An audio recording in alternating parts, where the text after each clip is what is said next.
विभिन्न विभागों को लेके चर्चाएं सदन में हुई, बहुत सारी बातें आई। अब कहां से शुरू करूं, कहां खत्म करूं, समझ में नहीं आता। और लेकिन कुछ बातें वापस फिर से भी आ सकती है, कुछ छुटी हुई बातों को भी मैं रखने की कोशिश करूंगा। और बहुत चिंताएं हैं माननीय विपक्ष को कि सरकार निकम्मी है, सरकार निठल्ला है, राज्य के सरोकार से कोई लेना देना नहीं है। अध्यक्ष महोदय, थोड़ा सा आज से पीछे जाने की कोशिश करूंगा। 21 साल होने जा रहे हैं इस राज्य को, और 21 साल में 14 साल के लगभग हमारे विपक्ष के साथियों ने इस राज्य को दिशा देने का काम किया। अगर इसमें कोई झूठ है तो आप लोग खड़े होकर बोल सकते हैं।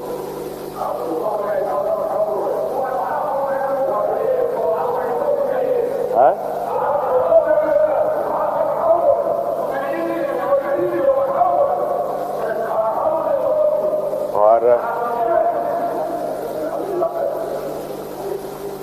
हमें 3.5 साल का वक्त मिला है लगभग। 21 साल में राष्ट्रपति शासन से भी गुजरे, और इस 3.5 साल में पहले की सरकार को भी मिला के मैं अपनी दिन गिना रहा हूं, जिसमें लगभग 2 साल हम लोग कोविड में ही घर पे ताला लगा के बैठे रहे। और इसमें हम लोगों ने घर बैठे क्या किया या नहीं किया, ये भी मुझे लगता है सदन को जानना चाहिए। अध्यक्ष महोदय, मुझे लगता है कि ये आंकड़े मेरे पास ही नहीं है, माननीय विपक्ष को भी उपलब्ध हो जाएंगे। अगर आप लोग जानना चाहें, मैं बताना चाहूंगा। और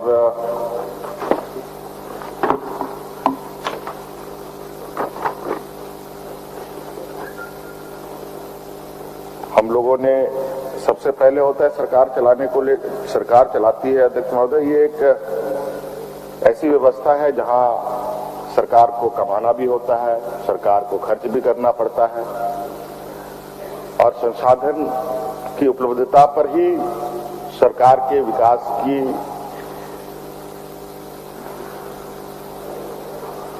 लकीरें खींची जाती है। और सरकार के संसाधन के आधार पर ही राज्य सरकार काम करती है। संसाधन ना हो तो बिल्कुल चीजें ठप सी बैठ जाती है। आदरणीय बाबूलाल मरांडी जी के शुरुआती दौर में राज्य में सरप्लस बजट हुआ करता था। क्या कारण हुआ, उसके बाद सरकार के खजाने खाली होते चले गए। मुझे लगता है अध्यक्ष महोदय, 21 सालों में इस विषय पर हमारे विपक्षियों ने सिर्फ और सिर्फ सत्ता में कैसे हम काबिज हों, इसी पर काम किया। और शायद यही वजह है कि राज्य की अर्थव्यवस्था इतनी चरमरा से चली गई। और चाहे वो राजनीतिक जंग के माध्यम से हो, चाहे सरकार तोड़ फोड़ करके, चाहे विधायकों को खरीद बिक्री करके, हर हाल में हमको सत्ता में रहना है। राज्य जाए खड्डे में, लेकिन सरकार अपनी बनी रहनी चाहिए। इसी पर मोटा मोटी 21 साल तक चीजें चलती रही। और अध्यक्ष महोदय, मोटा मोटी जब हम भी थे 2012-14 में, उस समय भी 13-14 के समय, उस समय भी यही हाल रहा। और अध्यक्ष महोदय, उस समय का रेवेन्यू कलेक्शन हम सिर्फ एक माइंस डिपार्टमेंट की आपको हम बताएं, जिस पर माननीय सदस्यों का सदन में बातें आई है कि बालू चोरी हो रहा है, कोयला चोरी हो रहा है, गिट्टी चोरी हो रहा है, लूट मची हुई है, चारों तरफ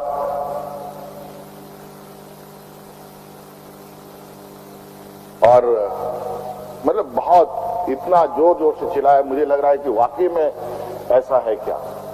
फिर हमने बहुत चिंतन किया इस विषय पर और लगभग 2016 से लेकर अब तक का अध्यक्ष महोदय हमने थोड़ा आंकड़ा देखा तो माइंस में रेवेन्यू कलेक्शन रहा है अध्यक्ष महोदय 2016-17 में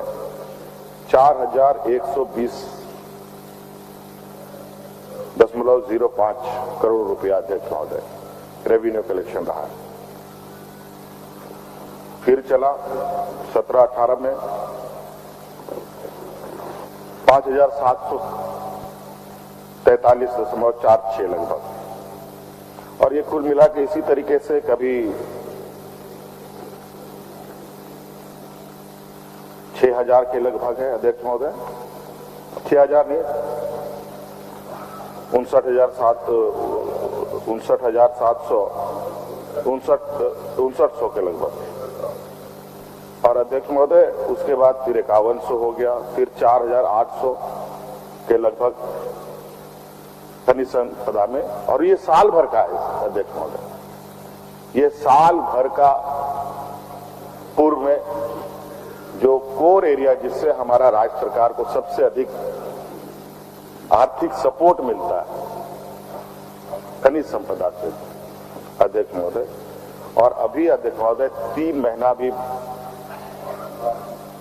मतलब अभी पूरा साल भी नहीं बीता अध्यक्ष महोदय, आज सरकार 6,59,2.62 करोड़ रुपया अर्जित कर चुकी है। लगभग 60% की बढ़ोतरी हुई अध्यक्ष महोदय और अध्यक्ष महोदय ये शुरुआत है और वही कंपनियां पैसा दे रही है जो पूर्व में कभी पैसा देने की नहीं देती। अभी तो ये शुरुआती दौर अध्यक्ष महोदय, भारत सरकार आर्थिक मदद को लेकर किस तरीके से सौताला व्यवहार कर रही है वो सर्वविदित है, चाहे वो डीवीसी के माध्यम से हो, चाहे 15 फाइनेंस कमीशन के माध्यम से हो, चाहे और अन्य माध्यम हो, एन प्रकार है।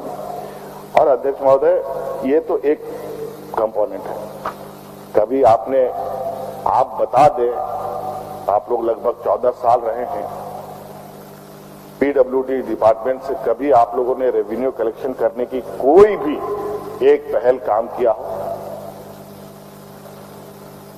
2 महीने के अंदर आज हम लोगों ने पीडब्ल्यूडी रोड से 150 करोड़ रुपए का लगभग काम किया।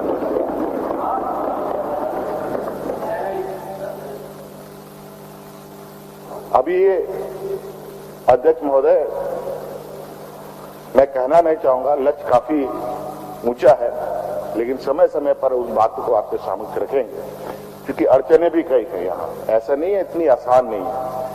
इस काम को यहां तक पहुंचाने में हम लोगों ने इस कोविड का समय काल का उपयोग किया और आज हम एक्शन में आए हुए चंद महीने हुए, ये चंद महीनों का परिणाम है।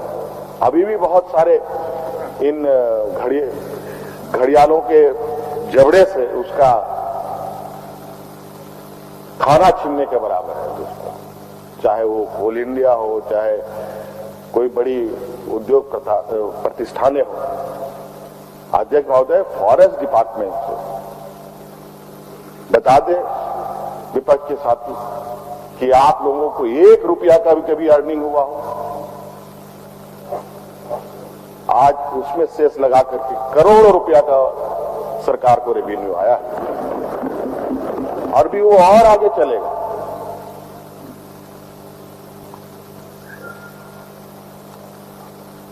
अगर हम इसी तरीके से आगे निरंतर चलते रहे अध्यक्ष महोदय, अगर इस फॉर्मूला को आगामी 5 से 10 साल तक मजबूती से चला जाए तो राज्य सरकार को केंद्र सरकार के सामने भीख मांगने की जरूरत नहीं पड़ेगी अध्यक्ष महोदय।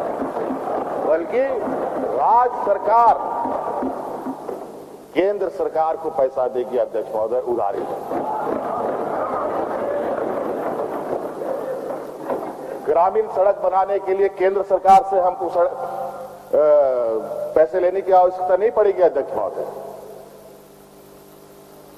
और आप देखेंगे जितनी ग्रामीण सड़क आप लोगों ने हर साल बनाया है उससे कहीं अधिक हमारे सरकार काल के पूरे होते होते उससे अधिक सड़कें ग्रामीण सड़कें। अध्यक्ष महोदय, और नियुक्ति को लेकर हाय तौबा, छाती पीटना, छाती पिटवाना, लोगों को उस्का करके सड़कों पर लाना, स्थानीयता, नियोजन।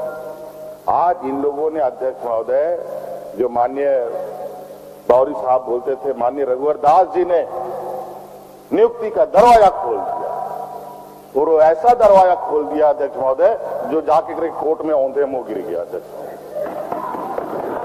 और हम उसमें ऐसे लटपटा गए। इस अध्यक्ष महोदय एक कहावत है, घास खाए गधा और मार खाए जो रहा।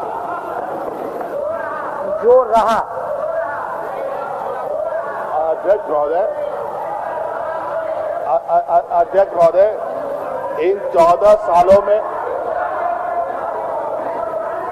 अध्यक्ष महोदय,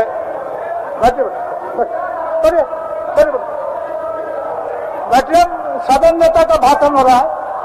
अध्यक्ष महोदय, अकेला जी, अध्यक्ष महोदय, इन लोगों ने 14 साल इतने तरीके से राज्य को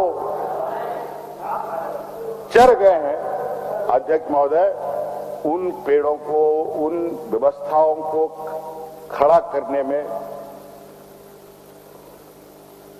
0 पॉइंट से काम करना है। अध्यक्ष महोदय, जिस व्यवस्था की नींव कमजोर होती है उस पर कोई भी चीज आप एक्स्ट्रा बर्डन देंगे या उस पर और बनाने की कोशिश करेंगे तो कोलैप्स करेगा ही करेगा। और यही व्यवस्था विगत 21 वर्षों में यही हुआ है अध्यक्ष महोदय।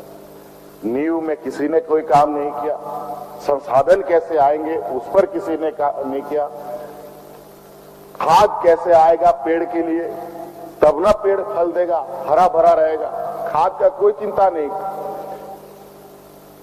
ये राज अगर हम लोगों को सोने का अंडा देता है तो उसको खिलाना पिलाना भी पड़ेगा, ना कि पेट फाड़ के अंडा निकाल लिया उसका। और यहां पर यही व्यवस्था हुई अध्यक्ष।